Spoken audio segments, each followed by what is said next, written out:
some guy was flying a drone over one of the beaches on the East Coast, and he saw a shark, a great white, I guess maybe even a couple of them, and started yelling for people to get out of the ocean.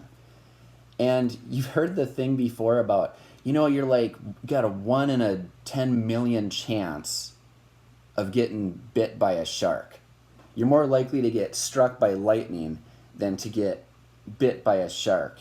You're more likely to have whatever natural disaster or catastrophic event happen to you than you are to get eaten by a shark or bit by a shark. But I always thought, well, that might be true, but if you're inland, if you're in Kansas or something, you don't even fit that analogy. You don't even meet that description. So your odds are greatly increased for getting chomped by a shark if you're actually in the ocean. I wonder if anyone's done a study on that. That would be interesting.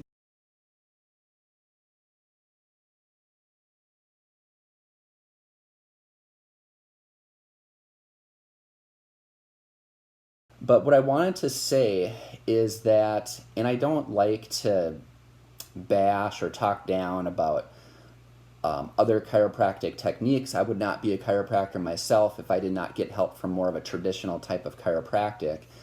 But I want to throw up a couple of little studies here. And I recently published an ebook. Let me know if you would like a copy of that. I can easily email it to you.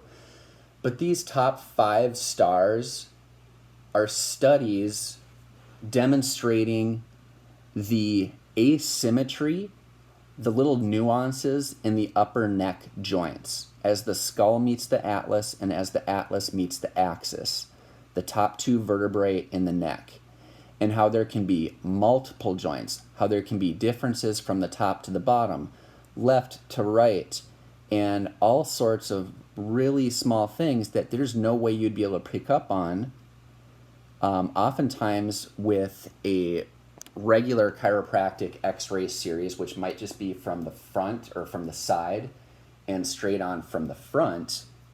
If somebody looks like this, see that red line popping up on your viewing right side? That is the joint where the skull actually meets the atlas. So the bone, the anatomy, not even just the alignment, the anatomy is very, very high up along the right hand side. That is actually my x-ray. That's my nasium x-ray. And it is no wonder that for years, several chiropractors, some of them very well respected, were adjusting me, manipulating my spine from the left to the right side the fast way like this. I don't want to say they're guessing, but as we see here, the the blue star there talks about the validity of static palpation as an indicator of the atlas transverse process.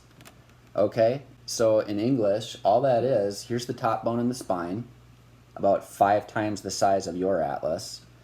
But all they're talking about there is the transverse process, the little tip thing. And you might be able to feel it on yourself. But based on this study, people were wrong, chiropractors now, about 45% of the time. And so when they just palpate, and then lay you on your back and do a high velocity adjustment, I'll just say that is not as specific as it should be. My opinion is that should not even be allowed. And the reason is, come down here to that last star.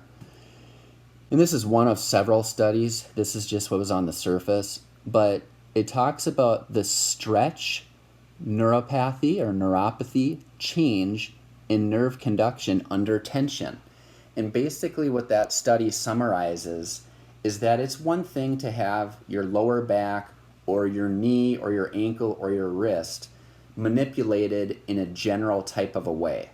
But the ligaments of the top of the neck are extra sensitive, and the study shows that if there's a fast stretch sprain that is induced into those ligaments, the person may never fully recover. Never fully recover.